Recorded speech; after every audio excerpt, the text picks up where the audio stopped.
Thank you for Well, now we have a catching whole it. totally different angle. So we got. Yeah. Oh, actually, and I want to start this guy back up to get the behind the scenes. Okay, we're good. Cool. All right. All right. So welcome to the podcast. Hey, you know the good part? You know how to say my name now. There we go. Well, let's see. I'll try not to botch it. I think that now I'll be insecure about it, and then it'll still come out wrong. So we're here with an easy one. Angelina Galindo. Yeah, thank you. There we go. Yes. So the name of the podcast is Find Your Path, and the general journey is where you started from, where you got to, and where you're going. So thank you for taking the time to come up here. It's by the airport, so we're a bit out here. So you were born, and then what happened? Well, thank you for having me as well. What a pleasure. I love your theme. Thank you. You start here, and where are you going? That's great. So I was born in Vegas. Nice. Yeah, kind of rare. My Vegas father native. was born here in 35.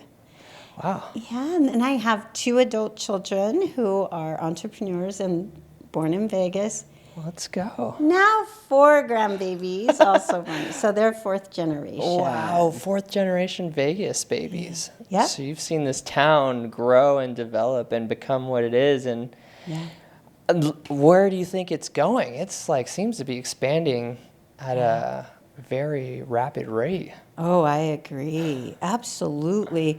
I think that what I've seen, because I spent 32 years in the real estate arena working at Chicago Title, what I've seen is it went from maybe specialized around gaming and maybe 15 families sort of running Vegas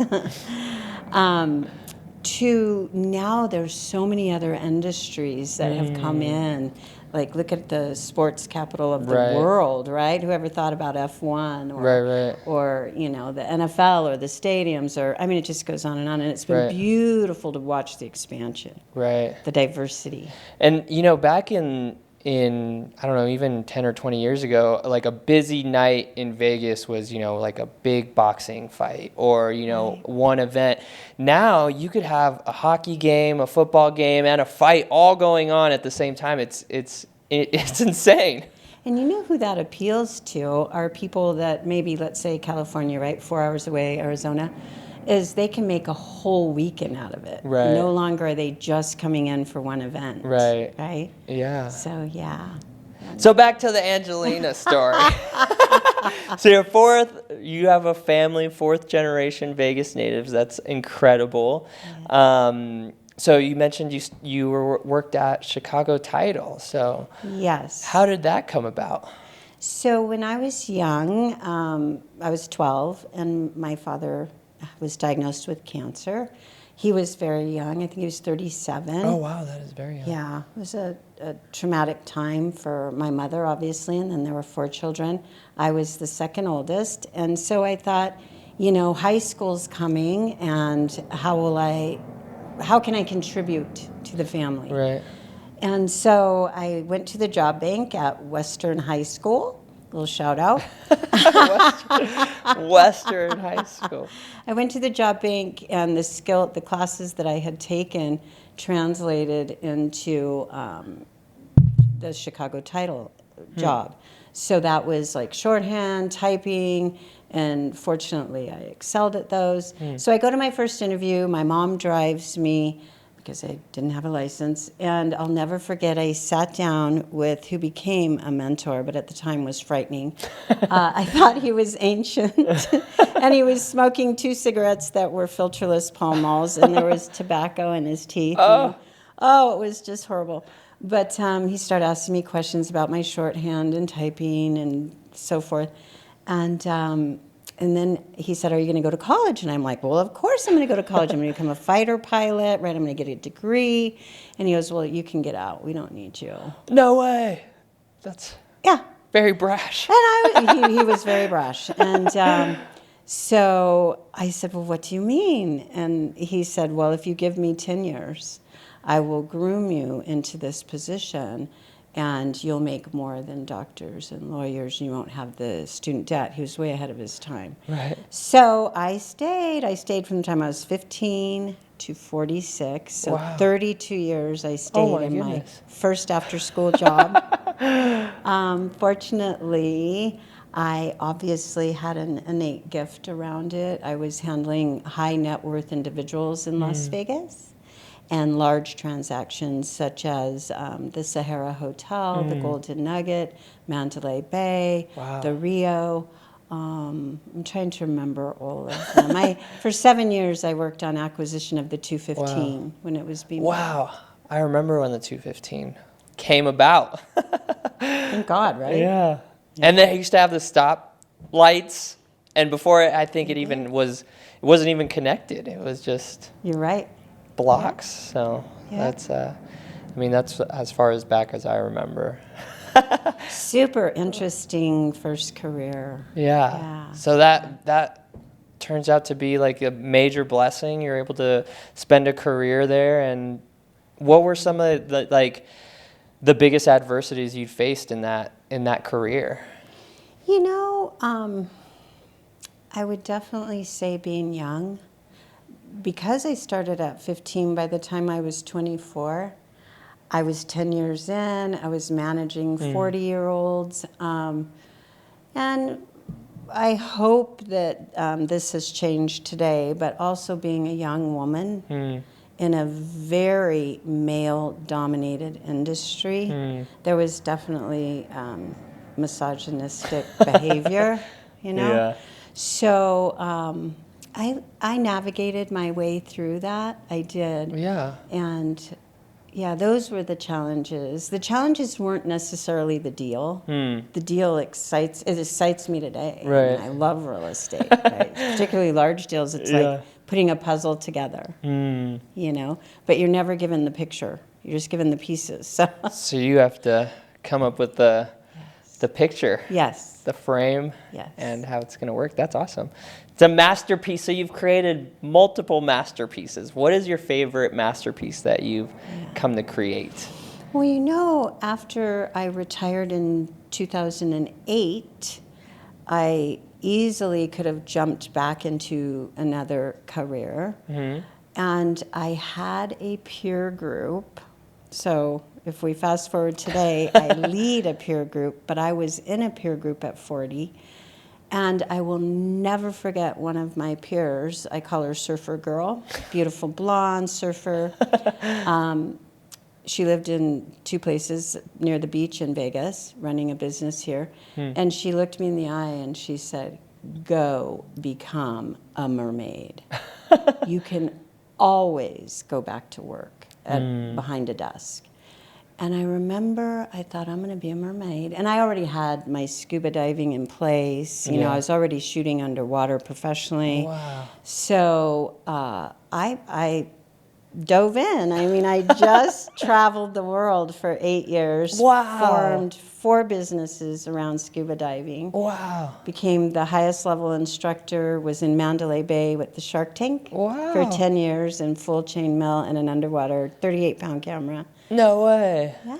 Oh my goodness. What an adventurous life that you've lived. Yes. Wow. I feel very blessed. So from 2008 to 2018, that's what you basically did, is you were a mermaid?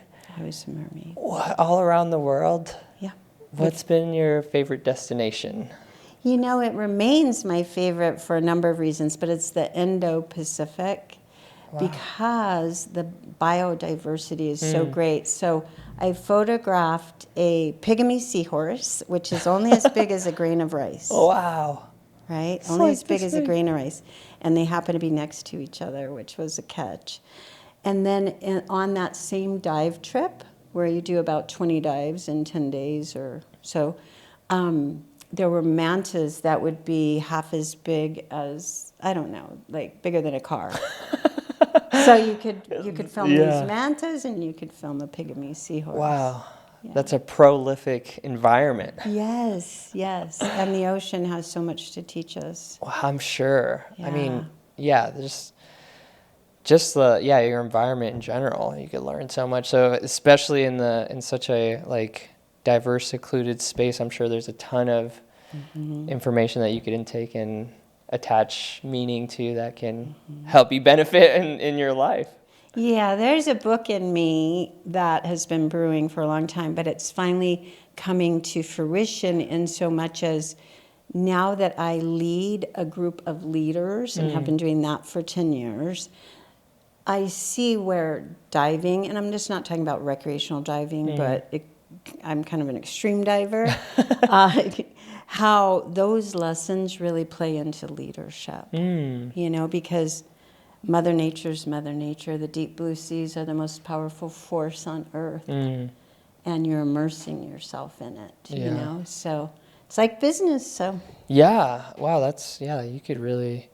Can you extrapolate on that? Like, what is maybe a connection, like a lesson from the sea that you've been able to apply in business? Yeah.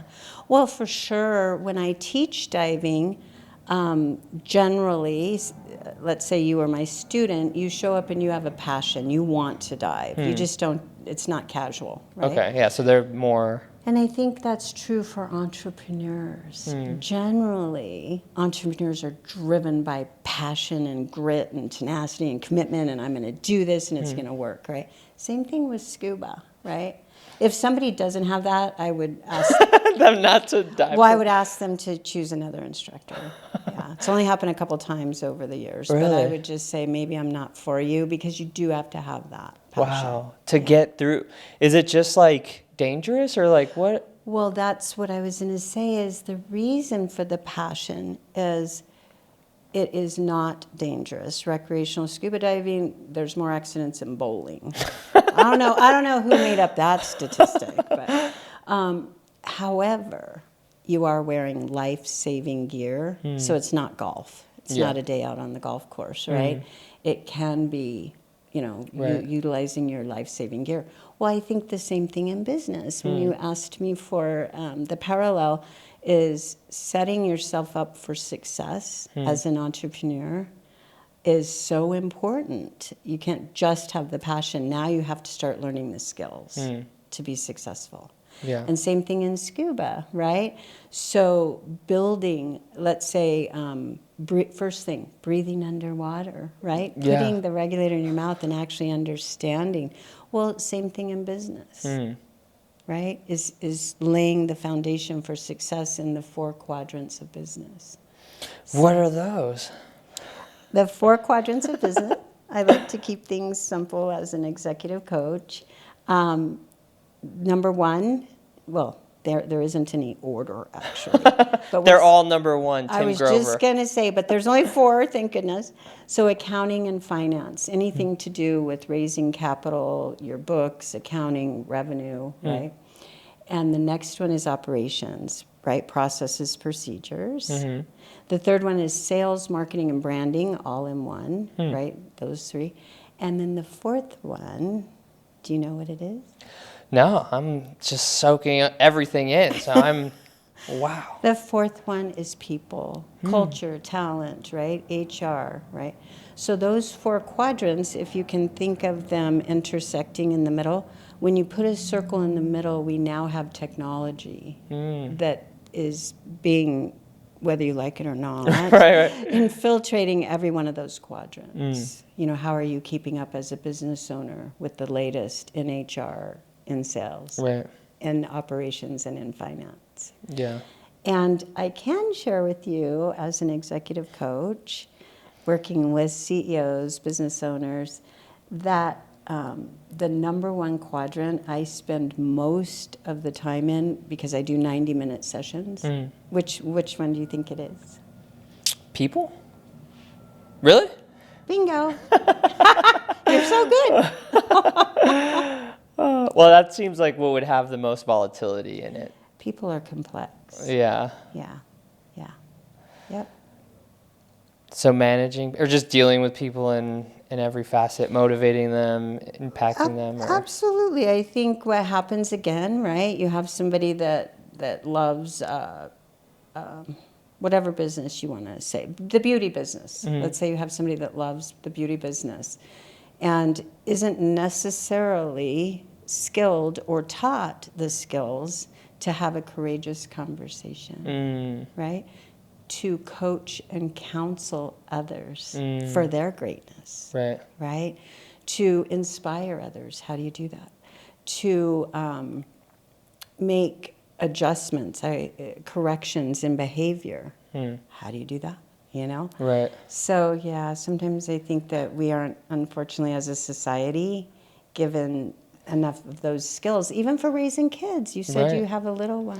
Yeah. I mean, for me, and I'm still like, growing and learning and developing each day, but books have been like the major like pillar that I lean on. So with children, it's like we read as much like as we can on the topic, and just like continuing to read and intake information has been like my biggest like thing that's helped me develop myself and people around me. Sure.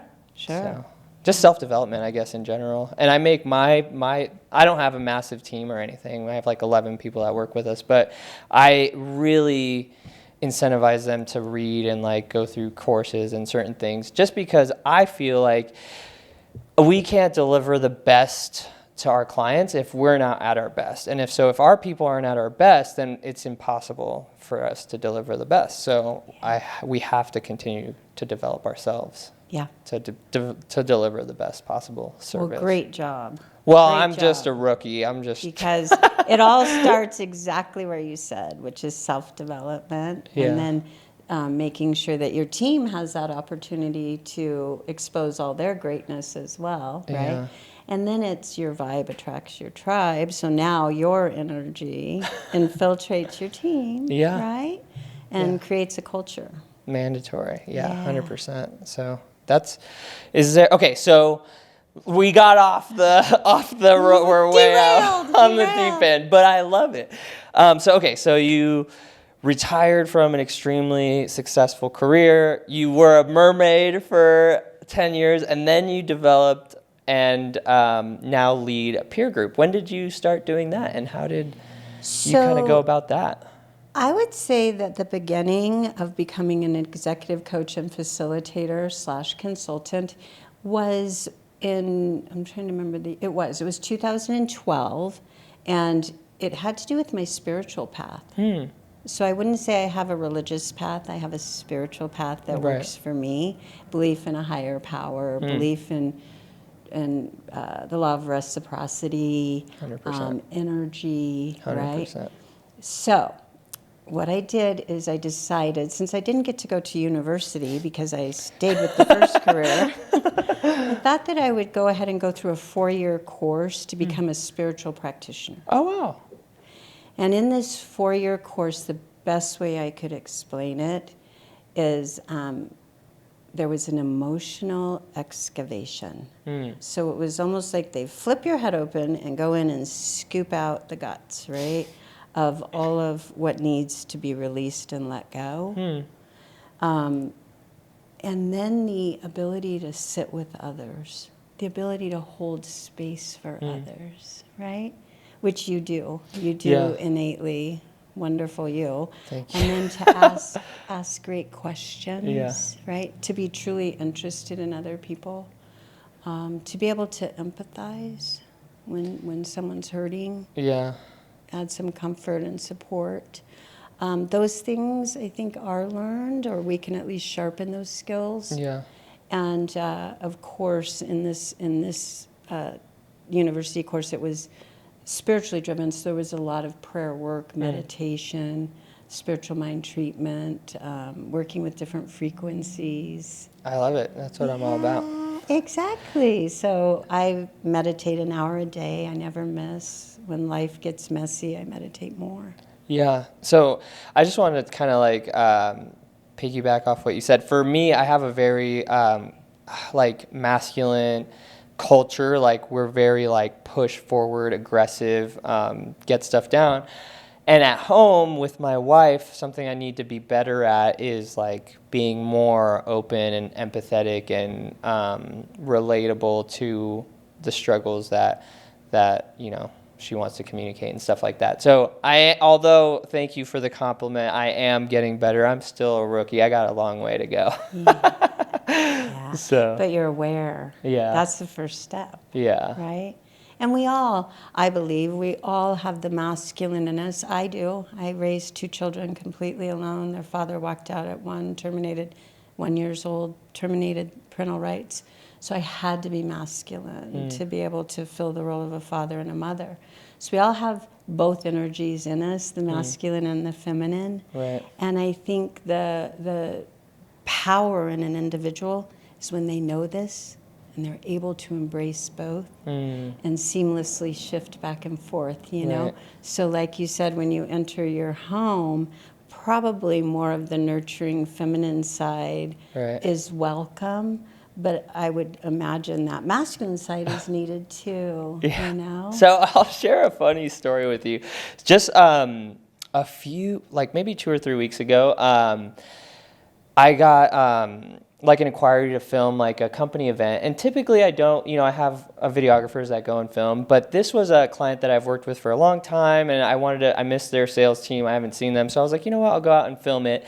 And while I'm there filming, I got into an altercation, like almost physical, like very aggressive, like 2 rams, like very lion energy. And I'm an aggressive, dominant male. So, and this guy was like huge. He's like 6'3" or 4. And I'm like, we're like going at it. And it was a silly misunderstanding, which I take full accountability for not setting the proper expectations.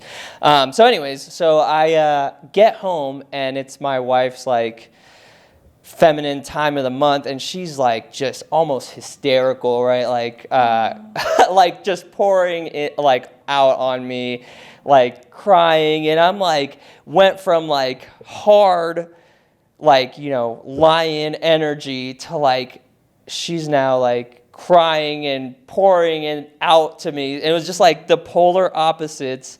And she's like, why are you like a brick wall? Like, you're so, coming from like having almost that energy of trying to fight for my life.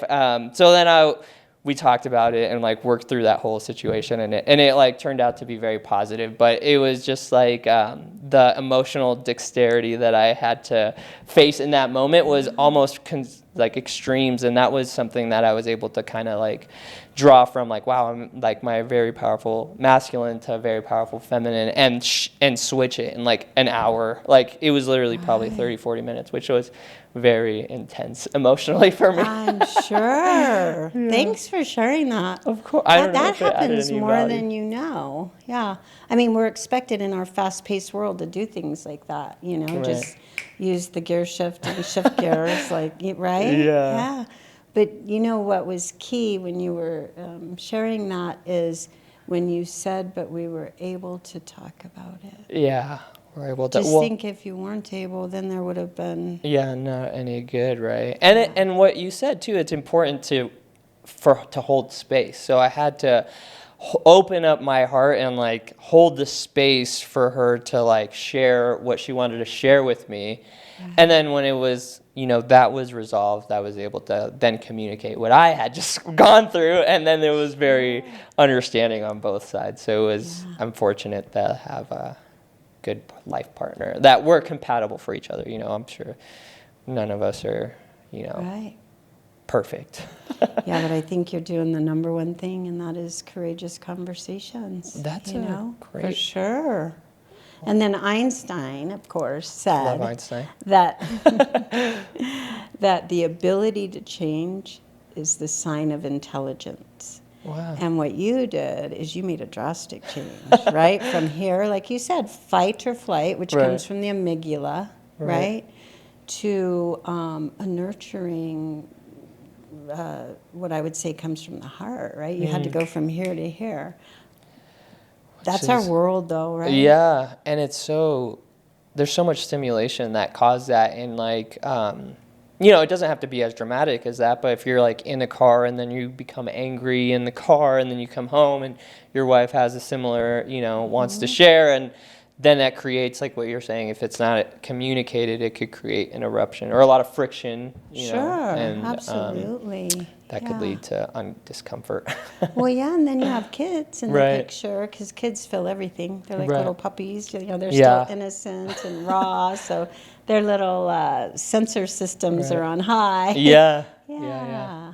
Yeah, and that seeing a little human grow up has probably been the craziest thing I've witnessed in my short 34-year-old life, but also been the most, like, now it's one of my favorite things. It's really How old? quite interesting. She will be 3 in November. She's little. Yeah, she's a little girl. There's little feet prints all over the couch.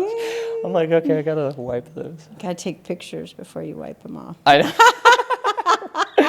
Oh, I know. You'll miss those, I promise. I know. I can't believe she's already 3. It's like a flash in a pan. Like, what happened? Isn't it? Yeah. Now, then they get as big as you. Oh, my goodness gracious. I was just going to say, and all of a sudden, they're 42 years old. Oh, my goodness gracious.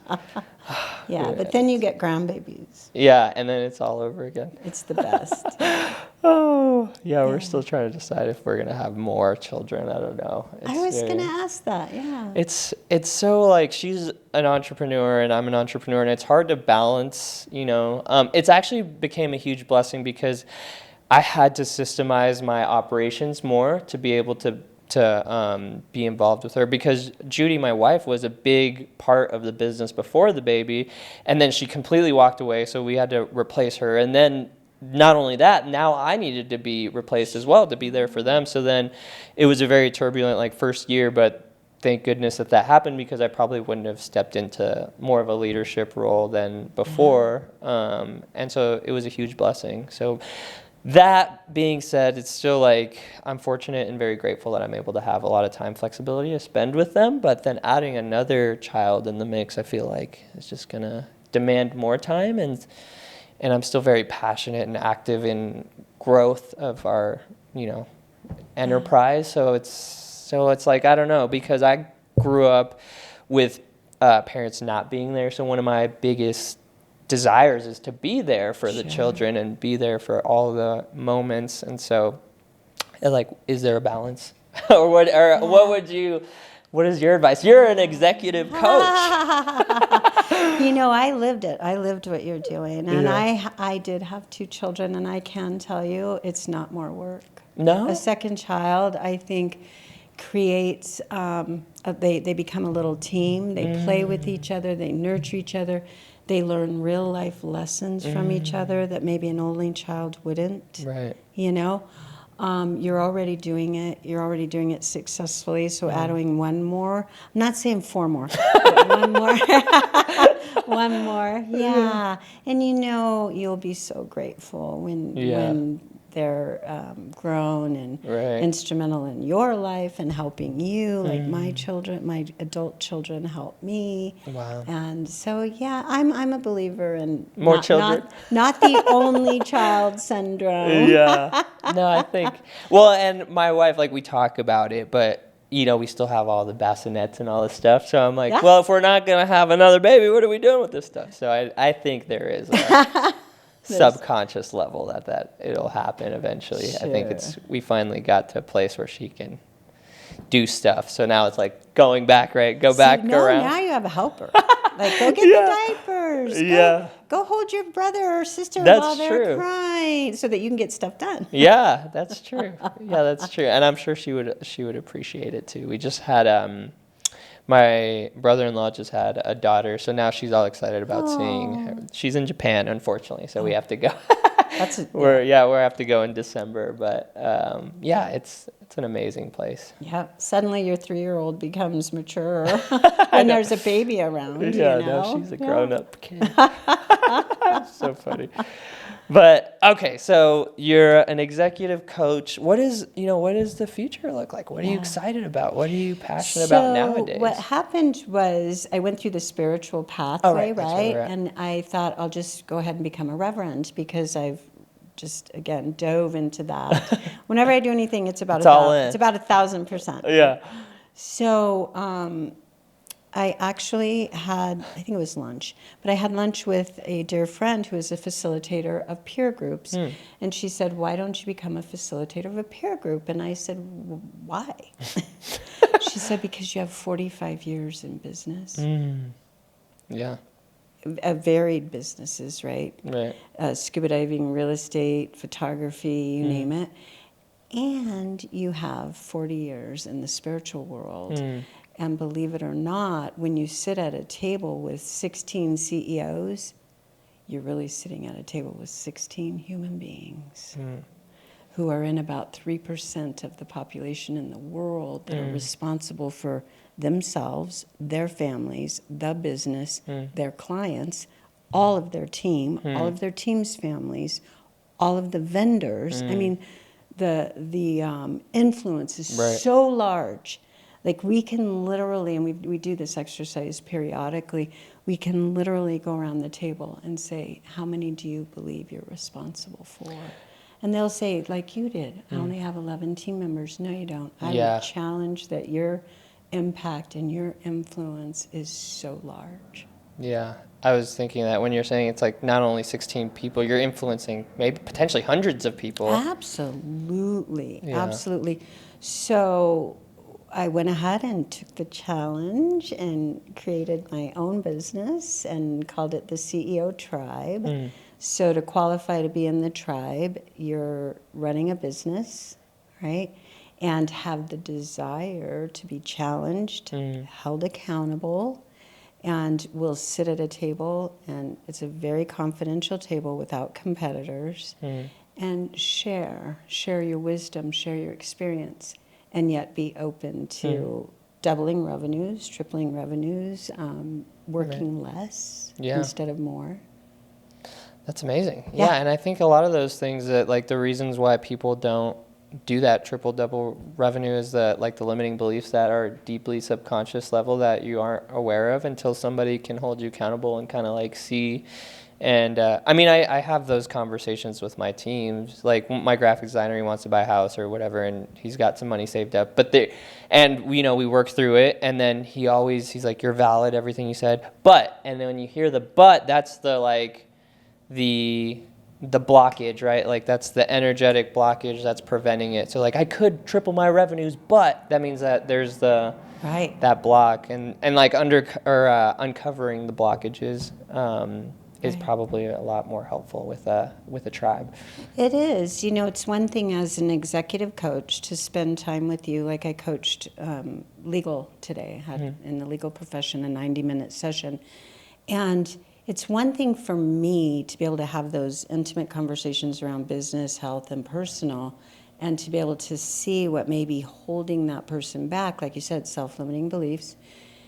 But it is another thing to sit at a table and 12 people see that you're not a delegator, that you might have control issues. When 12 people see it and they all lean in, it's a little bit harder to go, oh, that's not me. I don't have any problem delegating. Right?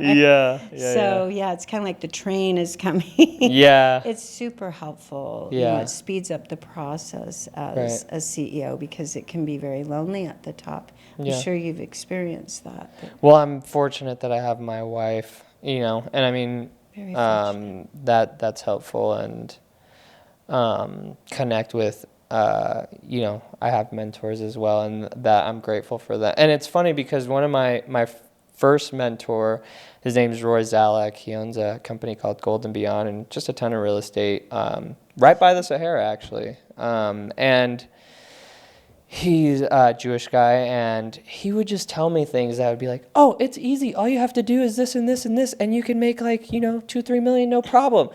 And in those days, I'd be like, you're nuts. Like, there's no way. And I'm very grateful for someone that like took the time to like push me and break my perception of reality and my paradigm in those times. Because when I do hear people tell me like it's easy, all you gotta do this, is that means to me is that they're at a way higher like field of vision, like that they could look and be like, yeah, look, I mean, I've jumped through all these hoops. You could do it. You're fully capable, and that helped me tremendously. And so just being connected to those type of people, and I don't know if you know Jeff Iverson. Super grateful that I'm connected with him and get to spend time with him as often as I do, and just people like that can help and guide me along the way. I personally feel that's the key to life, is when somebody else sees your greatness shares that they see your greatness with you Yeah. and says you can absolutely do whatever it is you want to do. Yeah. I know this about you, Yeah. right? I was very blessed to collect a tribe very young in my business who leaned in and said, you're going to be just fine. Of course you can buy real estate. This is how you do it. You know, Right. even as a single mom, and of course you can create an unlimited income. Right. This is how you do it. And like you said, it sounded simple, but you know what? I did what they said. I did. I Yeah. was so blessed and very unfortunate. One of my mentors in that tribe transitioned in January of this year. Oh, wow. And then I go to a service tonight Oh, wow. and tomorrow for the other individual, and there's still maybe 2 or 3 left. So life is full circle. It does come full circle. And as much as these my board of directors, or whatever I want to call them, and I always smile when I think of them because they lifted me up to my greatness, right? And which has impacted so many. I feel when you ask about the path forward of me, I feel it is a deep responsibility to mentor a you, to believe in your greatness, to absolutely mentor my adult children, to be there for my clients and see their greatness and know the truth for them and stand beside them. You know? Go. Yeah. Wow, I felt that in my heart. Yeah. Getting teary-eyed myself. Well, in the Jewish culture, it's like, it's absolutely your duty, your responsibility to like when someone pulls you up, you have to pull the next person up. It's literally the law. Like, you have to do it. And it's how you circulate your blessings or energy or your flow of life. And that could be in anything, you know? So if you keep the circulation going, I believe you continue to keep, you know, expanding your influence, your resources, everything in between. So For sure. that's exciting. Yeah, it is. It's exciting. So when you ask what I'm doing today, I am 10 years into the CEO tribe as a facilitator, a consultant, and a coach. And so basically I've set my life up, because I do believe we set our lives up, we take responsibility for it, and 100%. we are a co-creator with the powerful universe, right? So I work intensely 2 weeks a month. And I play intensely 2 weeks a month. That's awesome. Yeah. I mean, that's what life's all about, right? And I mean, I love that you said, like, you're a creator of your reality with the universe, and the universe has these, like, laws, like you're saying, law of reciprocity. I love that law, like law of gravity, law of attraction, law of everything else, and you could utilize those laws with, you know, infinite intelligence, whatever you want to call it, and completely 100% create anything you desire. Like, and I think for me, one of the biggest things that I focus on, like today even, is just using that as like a superpower. I think that as human beings, our purpose is to create, right? Like, we are creators. And so when you're living in your purpose and when you're creating, you're happy.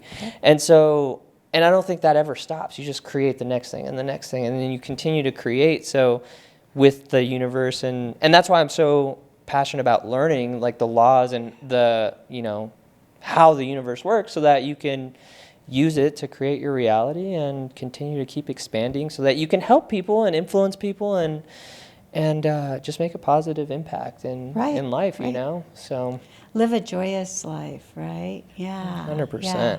No, So, you're spot on. Spot on. trying to become more powerful as a creator, so I could use it like a laser beam, like, Yep. create that. Yeah, that's how I can tell you I've done that. I can give you a couple examples. These happen to be what I call tangible examples. Okay, there's many intangibles, but these are quick. And I was 30 years old, didn't come from money, only 30 years old, single mom, 15 years into my career, and I wanted a red Porsche. And I don't know why, I just did, right? Yeah. Actually, I wasn't 30, I was 27. Wow. So I wanted a red Porsche, and I just thought, I'll get it. Yeah. I mean, it's just going to happen. Yeah, that's it. So I'm working away, typing, no computers. And I had a client walk in and said, do you know anybody that wants a red Porsche? I swear to God, 1989. How quick, like how fast between that 6 thought? months. It's 6 months in 6 the months. manifestation. I never looked at the cost of Porsches. I never went to a lot. I just knew it. I knew it. I knew everything about it, that I would be driving a red Porsche. In walks a client and says, you know anybody who wants a red Porsche? I go, me. And he goes, really? And I go, yeah. And he said, well, I bought one for about $65,000 new off the lot. And it just really isn't working for me. And I remember thinking, $65,000? Are you kidding me? Right? Are you kidding me? Right? Yeah. But I didn't say anything. And he said, is it for you? And I said, yes. He said, well, I'll sell it for $30,000. Do you want to come out and see it? And I'm just like, yes, do I want to come? I manifested that, right? So I ran out there, and I did have a savings for half of it. And I remember giving him half, going to the credit union, borrowing the other half, and rolling up to my kids' school where they're 7 years old, 7 and 10, or whatever ages they were, in this red Porsche. Wow. That's and I remember amazing. thinking, the law of manifestation is real. Yeah. It is very real. Yeah. Yeah. So then, I think I was 32 or 34. I'd always wanted a beach house where the water hit the windows. Water hit the windows, beach house, right? So I saw myself there, and I can't even tell you, literally a client walked in and said, I'm selling my beach house. And I said, really? Does the water hit the window? That's what I said. And the water hit the window. And I bought his beach house. Oh my goodness. That's amazing. And it wasn't because I had a lot of money. This beach house was manufactured housing. The water hits the windows. There's only 90 of them. That's it. No more in California. And I kept that beach house 12 years, and it changed my life, all of my friends' life. You can imagine having a beach house at 34. Yeah. Like you have a million friends. Yeah. And all of my family's life. Wow. And the law of manifestation is real, and it begins in the mind with the mindset. 100%. And I mean, just to go even deeper on that, like from what I've learned or, I've absorbed is your brain is a transmitter of frequencies, right? And so you have a thought and it's a transmission, and then that transmission aligns with what's in alignment vibrationally with that. So your client with the red Porsche. And then when the doors open, you just have to be willing to walk through it. Even if it's scary, just do it, because that's what you asked for. And it is scary. It is, right? Yeah. I'm not saying all this was like, ooh, no, it's a roller coaster ride. You better hold on, and you better be bold, right? Yeah. And tenacity and grit and gratitude. Gratitude is first. A huge one, yeah.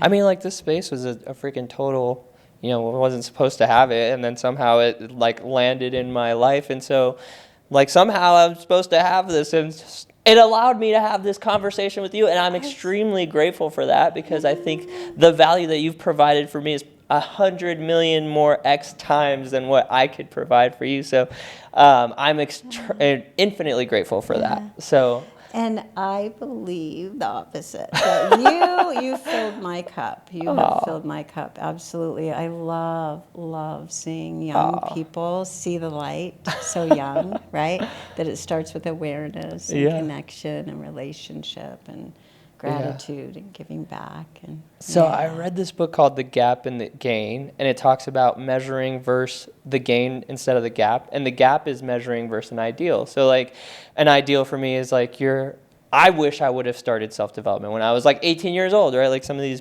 kids that get into sales when they're that would have been amazing. But if you measure versus the gain, which is like how far I've come in the last 5 years, it's like way infinitely more rewarding. So that's a constant battle that I your comment made me remember that. It's like, I guess I am still kind of young, but I'm like, I didn't start freaking doing anything with my life until I was like 28. But that's okay, because now it's warp speed. Right? It's exponential, right? The compounding is exponential, and that's something that I have to do a talk on like the 27th, and that's something that I want to talk about, is like how exponential your growth is, even if you just get started today. Like if you start today, your compound is exponential, versus like never starting. So. And where are you speaking?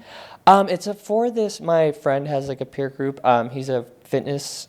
He coaches fitness coaches to like transition to online, and with their leads, Nice. and they do really well. It's really pretty crazy how well they do now. The internet has created so much opportunity. So it's for their group, and the topic is kind of going to be about like media and being consistent and like what it takes and how to do it. But I think that people, so I'll just kind of give you a thumbnail sketch of the talk if you don't mind. So no, I would love that. What a gift. So hold on, let me get it together. So book I read, Napoleon Hill, Outwitting the Devil. It talks about six fears that plague mankind, right? Sure. Like fear of poverty, fear of criticism, fear of ill health, fear of death, fear of, what are the other ones? Loss of love, and fear of rejection. Yeah. So the reason people don't put out content, if you peel all the layers back, is the fear of criticism. But it shows up in a million billion different ways. Like, oh, I need to get this camera. I need to do this. I need to get that. I need to, all these things they need to do. But then if you go deeper, it's like, why do you need that? Oh, so that it looks good. Okay, so why do you need it to look good? Oh, so that it gets a good reaction. And so what if it doesn't? So what if you look stupid, right? And so what if your ex-girlfriend sees it? And all of those things, like all the layers down, come down to fear of criticism. So let's say they overcome that. Then they're like, okay, cool, I'm going to do it. So then the second thing that prevents them is they don't post it. They don't share it. But it's the same block. It's the fear of criticism. Sure. So like overcoming the fear of criticism is challenging. Like you do have to fail. Like, any top performer wasn't the top performer when they first started trying. So you have to, the only way to get better is through the repetition of it. So just to continue to practice and do it. And each time it's an experiment. Like, so when you put out a piece of content, if it does something abnormal, and people get hung up with like, oh, I'm only getting 300 views. Like, can you imagine a room with 300 people? Right. It's like so many people. So true. It's packed. So true. And if you do something that it gets 500, like, wow, you did something. So use that feedback and implement it and try it. And so just doing that over and over and over again is how you get to the, your desired outcome. And so overcoming that. And then number 2 is then just creating, or 3 is releasing the friction. So even if you overcome all these things, then you're like, oh, what am I going to talk about today? What type of content am I going to do? I still have to film it. So we call it content plan. Like a content plan is what we do with our clients. And so we do content sessions like this, or however often a week, and you produce as much content as you can. So if you film for 2-3 hours, which is an excessive amount of content, it's a lot. So you're able to get your content edited and create a content plan. You write your captions, you get your 30 edits, 45, however many you can get. And then you have a plan so that when you go to post, you don't have to be like, well, what am I going to say today? You have something that's there. It's in a folder. It has all the captions. You have all your graphics. You have all your videos. And you just take it, you copy, and you paste it, and then you're done. You did it for the day. So you have a strategy. So that's our system, the content plan system. So doing that by batch creating, batch captioning, batch everything, then you reduce the friction. So now you don't have to be thinking about it as often. You're like, oh, I have to post. And even if you go deeper, like, people have assistants, you just have them do it, or hire someone like us to do it, or Jessica to do it. And then, yeah, that's basically the whole system. So then I think it'll come to a conclusion like, I don't know. What do you suggest? So you want to become an educator in that space? Because is that what this talk is about? Is how to teach them? Or? No. So the talk is just for their group to inspire them and just to give them value so that they can hopefully leave as a better person. So I like, my goal is to just give them so much value that they're extremely excited and can just make something better for themselves. Sure. Walk away with a better, I don't know, understanding of media and utilize it and hopefully impact people and get more clients and make more business and have a bigger impact. Right. I guess, yeah. Right.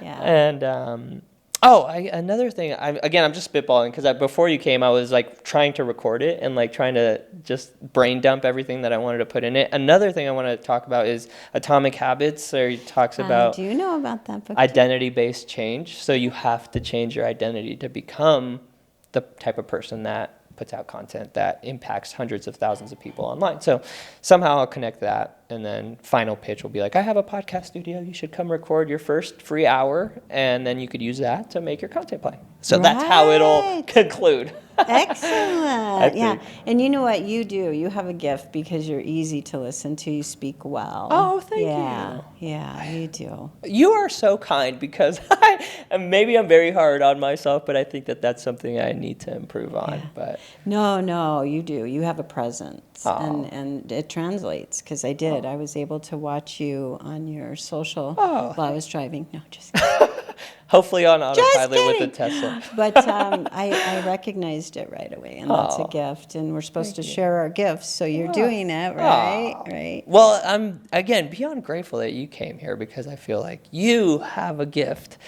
And just being able to enlighten me with the short time that we're able to spend, I'm extremely grateful for. And I just want you to know that I took away a lot from everything that you had to say. And hopefully you have more. Keep teaching me. I would love to. I would love to continue a relationship. I wanted to quickly share a mantra that I've lived by since now it's 25 years. Time goes quick. Oh, geez. When I was asked, I was running 4 businesses and asked to create a mission or vision statement for those. And I thought, I'm going to make this easy, because I really love succinct and So I created one. And it works in every business, it works in life. And that is, I am here to create. Interesting that you said that we're here to create. I am here to create peaceful and powerful relationships. Everything else falls into place when that happens. I love that. Yeah. There's that reminded me, there's a saying in Hebrew, and it's like, I forget how it goes, but it translates to, all we need is life. All we need is health and love, and the rest we can buy. So Exactly. Yeah. it's very similar, I Very think. And it's similar. very transcendental. Like it can be applicable to anything. When I taught scuba diving, right, I had to be peaceful. People were trusting me with their life, right? And it was a hugely powerful outcome, right? So even when I handled large transactions, they're trusting me with their money, and the outcome had to be powerful. You know, and in executive coaching, they're trusting me with their guts, their strategy, what's come before in their lives. They usually confide. So again, peaceful, powerful relationships has guided my life. Peaceful, powerful relationships.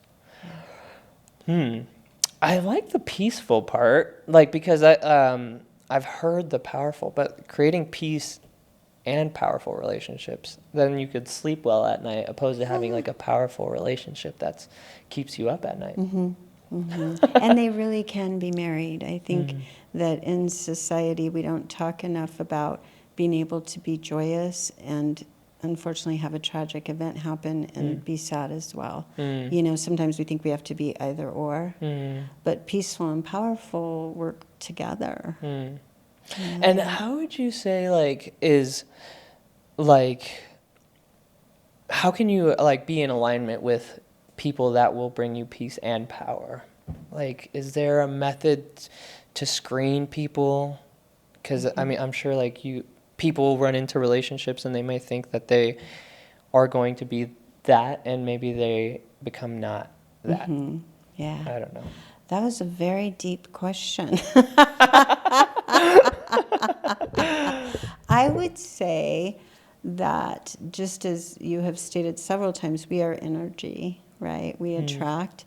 And sometimes I believe that it's easy to stay in the head. So we're looking for data or analytics to guide us, when in fact we have the best if we drop from our head to our heart and we really feel into emotions and allow them to guide us in our relationships, and know when someone's being genuine, authentic, truly able to share, right? Versus maybe they are stuck where they are and aren't going to be the best thing in our life. And it's not that, because behavior is behavior. I believe everybody has a good soul. They've chosen certain behaviors. And when those behaviors don't work for me, I can love them from afar. Right? I can pray for the best for them, but they don't have to be in my daily sphere. That's the beauty. We get to create who we're surrounded with for the most part. And when we don't, then we can use tools in our tool belt to kind of love them from afar. Distance. Yeah, I love that. It reminded me, have you read Ask and It Is Given? Yes. Your emotional guidance system. Yeah. Yes, absolutely. Wow. Absolutely. I love that you are familiar with all the books because I use them as references, and a lot of people are like, no, I'll read it, and then they don't read it. Yeah. There's one you haven't mentioned yet that I love to recommend. Please. Called The Untethered Soul. I love that book. Oh, yay! Michael Singer, and he Michael has Singer. the other Surrender. Surrender is an amazing book. I love that book. That is probably, that is one of my favorite. I actually got that book for my father-in-law for. Well, do you know what I do with it? Because I do work with really busy executives, is I literally ask them to only, okay, so now I've restricted them. Now they really want to read it. Only read the first chapter. It's 9 pages, called The Inner Voice. I haven't read that one. Out of from Untethered Soul. Okay. Right. So the minute I tell them they can only read the first chapter, Hooked. they read the first chapter, because I tell them there will be a quiz in our first session together, because the inner voice runs all of us, right? Right. So then they're like, I read that whole book. That book is amazing. The Surrender Experiment is amazing too. I love him as a writer. He's so great. Have you read Jonathan Livingston Seagull? Yes. And you know, when I read that, high school. No way. Carried that book around. Oh, I love Absolutely. That book is amazing. Yeah. I love that book. I recommend it to a lot of Christian people because of their promulgating. Exactly. There's so many good ones. Oh my goodness. So many good ones. What other books? Yeah. What is your favorite book or something you could recommend? Interesting, because I just moved, and a couple moves back, I gave away 1,000 books. I just did. I just gave them away. But I saved maybe 30. That's all. And I saved Power versus Force. I don't have Talks about the energy and just exactly what we were talking about, the frequencies.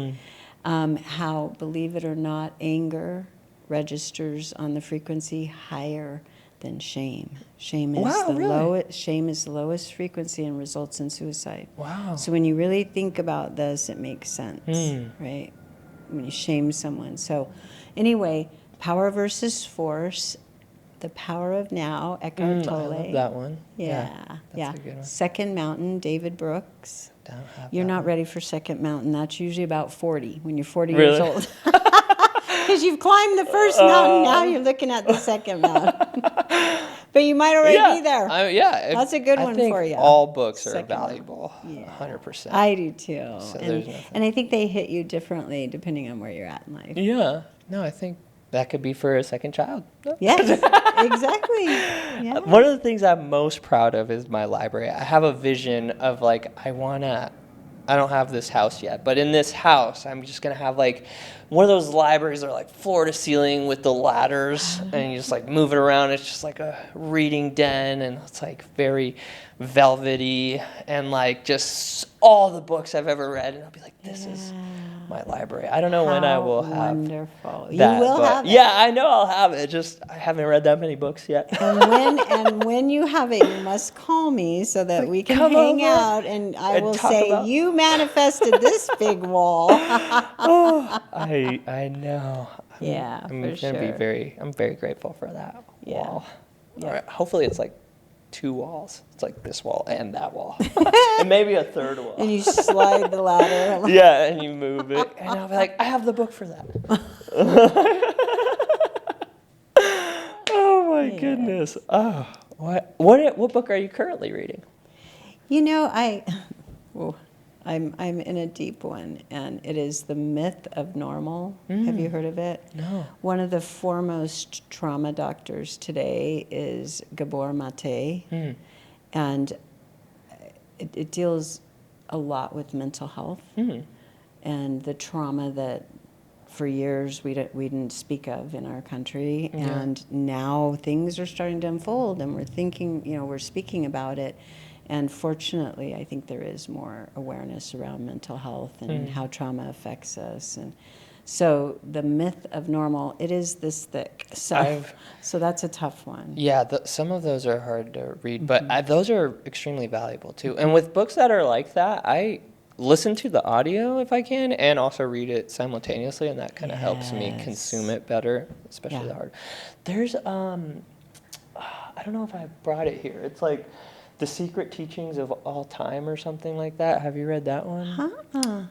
It's like very esoteric. Okay. It's and from like are you familiar with Hermes Trismegistus? It like goes back that far. I actually am. Really?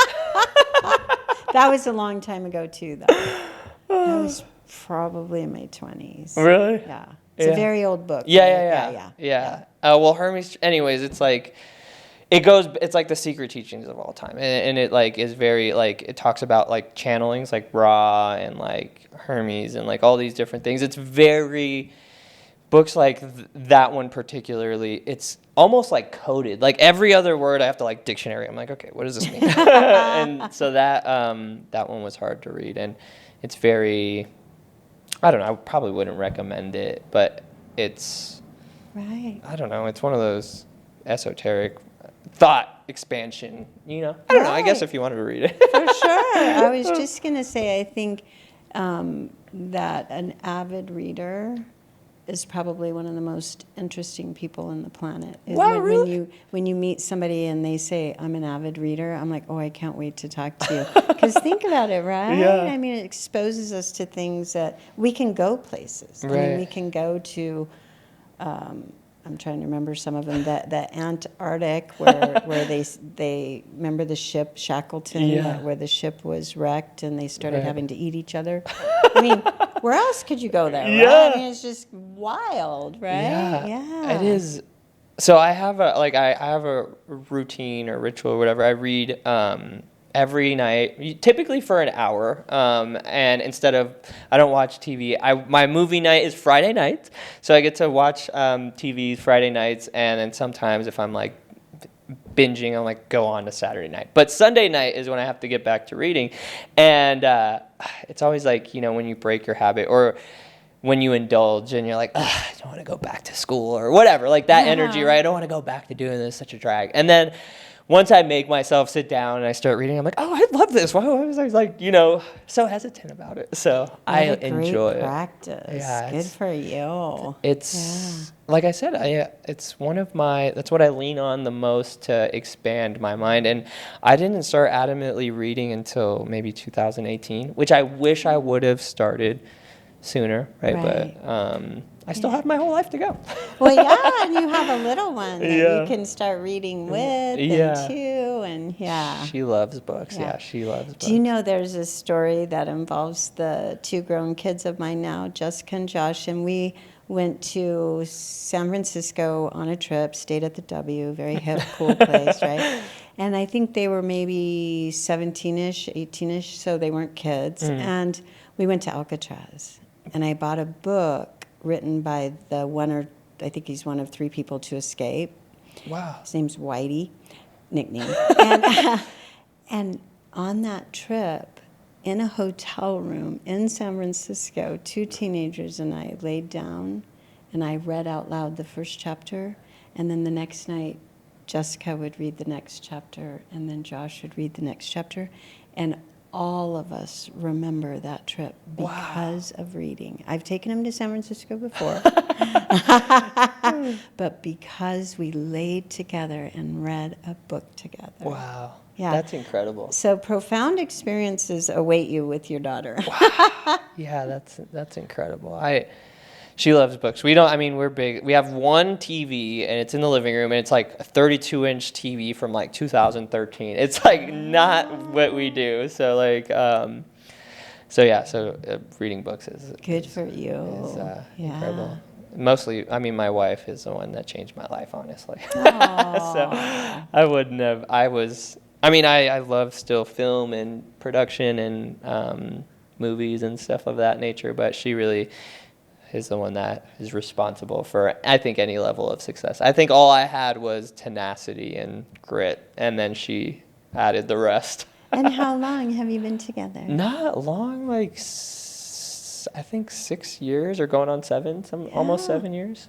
Yeah. It's so good to hear. Yeah, so It's so good to hear about great relationships that raise each other up, right? Yeah. She forces me to continue to keep evolving because now she's like recently bought a course on like relationships, and now she's reading like relationships and stuff, and she's like, we need to improve our relationship. And I'm like, I think we're pretty good, but I guess we do.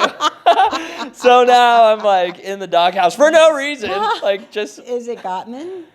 John Gottman with the Love Lab? I think so. I think it's something, I don't remember. Yeah. But, so she's really into that right now. And then this morning we're eating breakfast and she's like, so I've come to the conclusion the best thing for us is we're just going to have to stay together and be happy and be in love. And I was like, wow, that sounds like a great proposition. I didn't know you were considering other options. Really? What are the options? Yeah, I was like, so that was pretty funny. We had a good laugh about it. So, well, we could sit here forever. It's been a little over an hour. Yeah. So, anything else? Where can the people find you? How can we connect with you? Is it an open invitation to the CEO Tribe, or is it very exclusive? What are we? So the CEO Tribe is exclusive. Mm-hmm. However, it is for every business owner or CEO. So you don't have to own the business. You could be running the business as a CEO. We absolutely would extend an invitation to the right person, willing to accept change, challenge, learn, grow, really want to grow their business and themselves as a leader, both. Yeah. Ironically, you could only do the previous statement as long as you grow yourself. Right.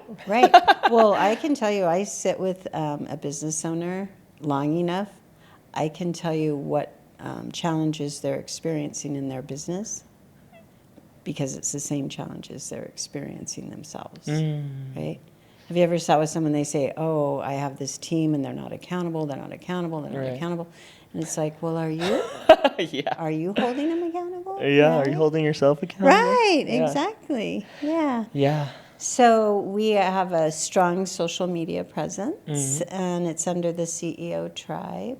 And then my number is 702. Maybe you shouldn't disclose that? Or are you It's everywhere. Yeah? Okay. Go ahead. It's everywhere. Okay. Oh, in fact, AT&T will send me a note every once in a while and go, you're one of our oldest customers, with your phone number. The original. I think it's 35 years I've had this number. Wow, share it. Okay, now I know it's so public. 702-493-4800. 4800. Yeah. And that's Angelina directly? That's me. Jeez Louise. Yes. I'm going to take note. I'll send you a text. Yes. Remember me? I will remember you, for sure. And I would love to help anybody, actually. I feel I have that responsibility now that I've hit 62. Oh, you're young. You got a I long have way the to go. responsibility to give back, and I've always felt that, but give back in a executive coaching way. So. Wow, well, thank you so much for coming by. I'm eternally grateful and internally grateful. I like that. And we will catch you on the next episode. Yes. We'll have to meet again, for sure. Thank you for your time and your gracious hospitality, and I believe in you. Thank you so much. For sure. Thank you. You did? Can we go over her plug one more time? Can Yeah. you say your CEO Tribe again one more? I didn't want to say anything that disrupted the video. You guys are so fucking cute. That was really cool. Can you just say your Instagram and the website coming soon, or like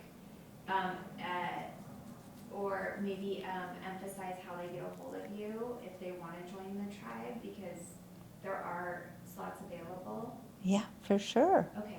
Yeah. Whatever you think you should say. Is that okay? Yeah, Maybe 100%. Your team can chop it. Yeah. Sorry, go ahead. Sorry. Yeah, no, 100%. So you're going to ask me again how to get a hold of me? Yeah, let me send this one text message Yes. because I had At 3:30? Yeah. Uh-oh. Sorry about that. No, it's okay. I was like, this has to be longer than an hour. Yeah. You guys were great to watch. I know, we're riffing off of each What other. chemistry. And I'll put some mouse on it in a minute. It's really cool. There's a heart. Oh my gosh. I'm a Aw. heart. No, I'm I a just heart put that light nut. up today, actually. You have really good energy. Like everything she was saying, it's so evident on. Oh my goodness! Wow, I did Yeah. not know. I literally I just want put to that light see up that. before you came in. So the whole time, like all the. You have no idea what hearts mean to me. This is a ruby. Oh my goodness! Yeah. Wow.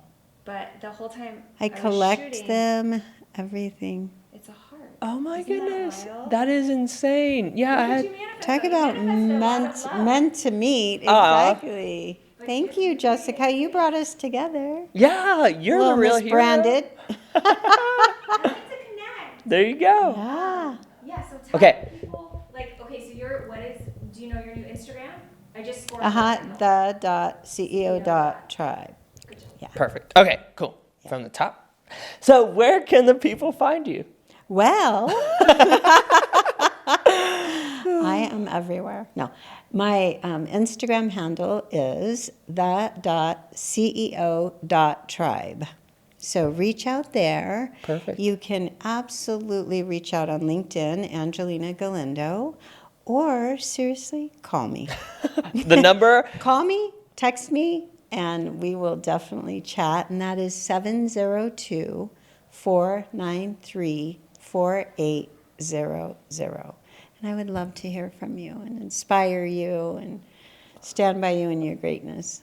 Amazing. Thank you so much, Angelina. I appreciate you. Until next time. Until next time, and there will be one. 100%. Ooh, perfect. Amazing. Thank you. Oscar?